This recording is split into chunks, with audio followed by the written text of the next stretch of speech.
Everyone, how you doing today?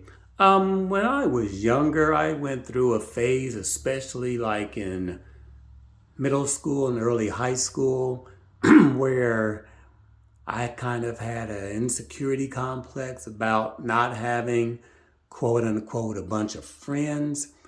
I would notice those classmates who seemed to know everybody and everybody seemed to know them, and they were always going here and going there and talking on the phone to everybody and all of that type of stuff. And I have to admit that at the time I did kind of feel kind of envious of that because it wasn't that I didn't have friends, it was just that I didn't seem to have the popularity, I guess, that some my classmates had.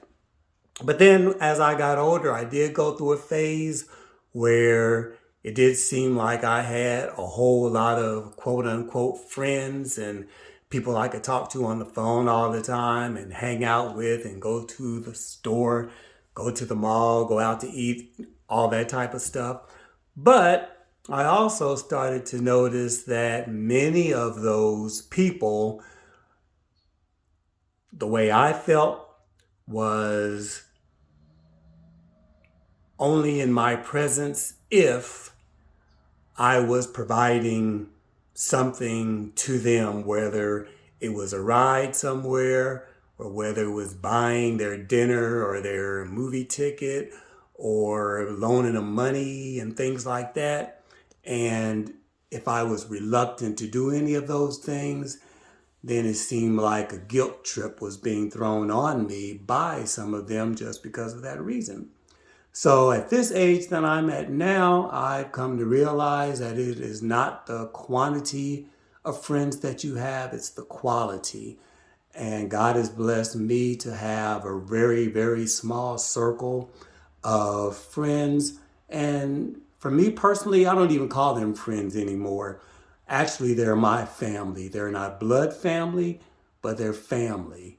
And I can count on one hand the number of non-blood family members that I have that I can talk to or confide in or get advice from that I trust or that I know in the pit of my heart have my best interest in mind, and hopefully they know that I have theirs also and they know who they are. Um, and I'm really content with that at this point. So it's not like I'm looking to expand my circle at all. Don't get me wrong, people are cool and, maybe we can talk on the phone every once in a while or get together and do something every once in a blue moon. But I'm content with the family that I have. And I kind of feel that God placed them in my life and hopefully placed me in theirs. And when it's time, or if it's ever time to expand, God will let me know and we'll go from there. So anyway, that's it for now. Thanks for listening. Have a wonderful, blessed day. Talk to you again soon. Bye.